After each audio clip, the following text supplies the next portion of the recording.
Hi friends, welcome back to the channel. In today's video, I will talk about a book that I'm currently reading. The name of the book is 100 Beggars, Stocks that Return 100 to 1 and How to Find Them.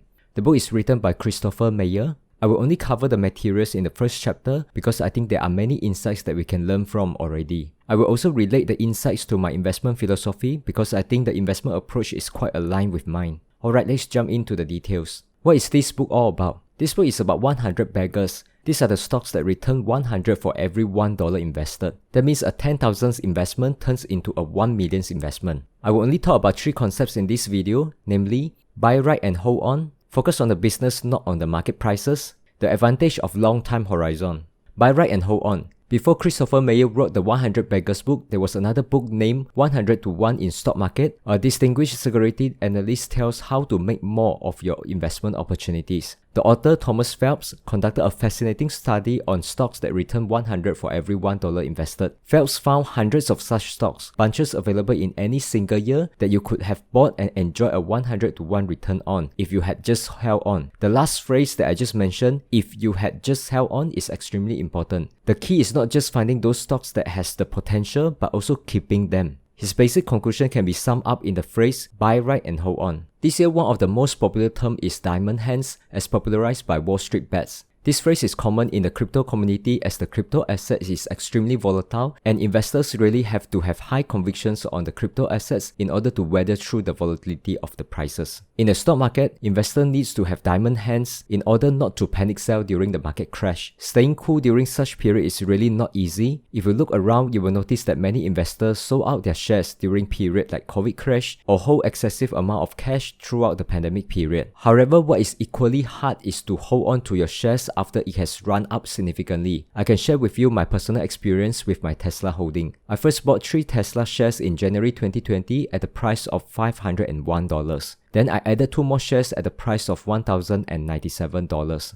After the stock split, my average cost per share is $148. Then Tesla continued to have a great run, and when I look at my Tesla gains, I started to get anxious. I was asking myself, what if the share price dropped and my gains were gone? What if this is a bubble and will soon crashing down? What if I don't lock in the gains and regret later? I'm sure some of you have experienced such uneasy feeling even when the times are good and you see gains in your portfolio. So to continue on the story, from the 25 shares after the split, I sold 10 shares at $377 and 3 more shares at $727. The reason I'm telling you this is not about how much money I made from Tesla, but I just want to highlight to you that if after I bought the shares and never sell, my gains as of today at Tesla price of $625 would be about $2,000 higher. The moral of the story is, if the company that we choose is the right one, then just hold on to the investment for the long term. Who knows, Tesla is going to be 100 beggars, right? Focus on the business, not on the market prices. Investors crave activity, and Wall Street is built on it. The media feeds it all, making it seem as if important things happen every day. Hundreds of millions of shares change hands every day. But investors need to distinguish between activity and result. What investors should do is focus on the business, not on market prices. When we look at the financial data of a long list of companies, we should focus on the fundamentals such as revenue growth, earning growth, and cash flow, not stock prices. Would a businessman seeing only stock prices and jumping in and out of the stock? I doubt so. We should learn from Thomas Phelps and don't be a fan of selling good business.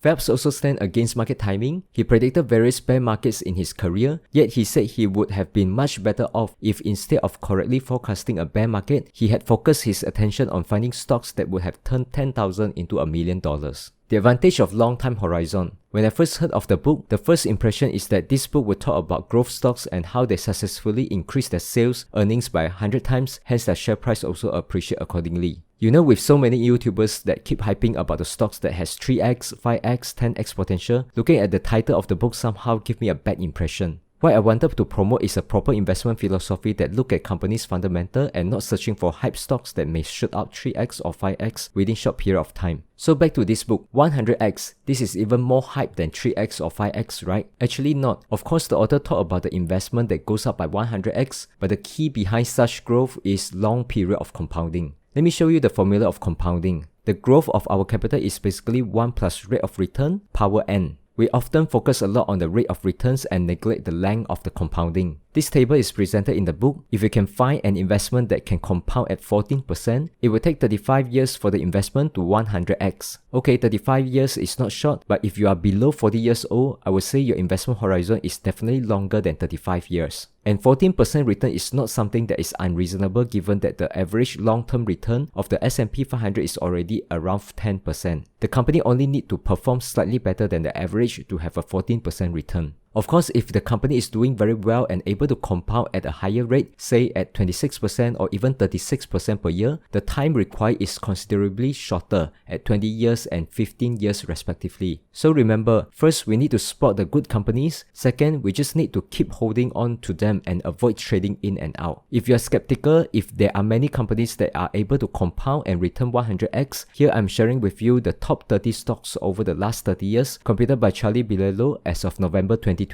Top on the list is Amazon that returned more than 2000x in the past 30 years. Please note that the annualized return column, they range between 20 to 40%. This doesn't seem especially high now if we compare them with Dogecoin that went up by more than 60 times in the first half of this year. But what is impressive is that they are able to compound for such a long period of time. Take a look at Microsoft, only 21.4% average compound rate, but you compound it over 30 years and you get 300x returns. So when we talk about 100x returns, aside from looking at the returns, we need to consider whether they could compound long period of time, because that is the most important factor in generating a 100x returns. Alright, I think that's all I have for today. There are other interesting concepts in the book. If you guys are interested with this type of content, please remember to like the video and subscribe. Leave your comment down below what investment concept that you think is important to generate massive growths to investors. Also consider joining our Telegram group for more interactive discussion on investment and personal finance topics. See you in the next one and cheers!